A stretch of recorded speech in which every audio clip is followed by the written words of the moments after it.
Praise lord church బాగున్నారా? ఈరోజు మన ధ్యానాంశం వినయము, తగ్గింపు మనసు కలిగి ఉండాలి. హంబుల్నెస్, ఇంగ్లీష్లో హంబుల్నెస్ అంటారండి. ఈ లోకంలో చూసినట్లయితే ప్రతి ఒక్కరికి స్టేటస్, హోదా, పవర్, సక్సెస్ అని అన్నీ వచ్చేసరికి తగ్గింపు జీవితం ఎవరిలో కనబడట్లేదండి. గర్వం, అహంకారము, నేనే గొప్ప అని అహంకారం వచ్చేసేదండి.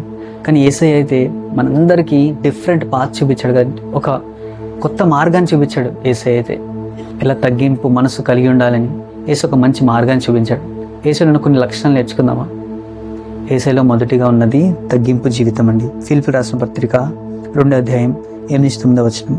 మరియు ఆయన ఆకారమందు మనుష్యుడుగా కనబడి మరణము పొందినంతగా, అనగా శిలువ మరణము పొందినంతగా విధేయత చూపిన వాడై తన్ను తాను తగ్గించుకొనేను. చిన్నప్పటి నుంచి వాక్యం వింటూ పెరిగాం కదండి, సంఘాల్లో వాక్యం చెప్తారు, వింటూ పెరిగాం.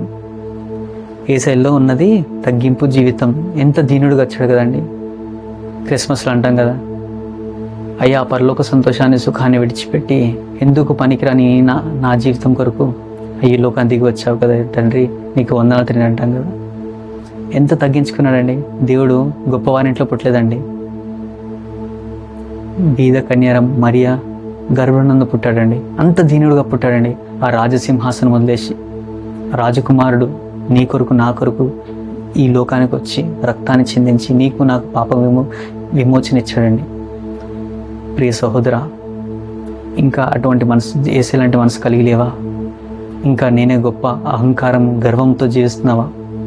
ఒకనాడైతే యేసయ్య తన శిష్యుల పాదాలు కడిగాడండి. అటువంటి తగ్గింపు జీవితం ఉందా? అంత గొప్పవాడు, ఈ లోకాన్ని సృజించిన వాడు, మనందరిని సృజించిన వాడు మన శిష్యుల పాదాలు కడిగాడు. నా జీవితంలో అటువంటి తగ్గింపు ఉందా? రెండోదిగా, తగ్గింపు జీవితం నిన్ను గొప్పవానిగా చేస్తుందండి. చిన్నప్పటి నుంచి ఒక వాక్యం వింటూ వచ్చాం కదా, తను తాను తగ్గించుకునేవాడు హెచ్చించబడును, తను హెచ్చించుకునేవాడు తగ్గించుకునబడును.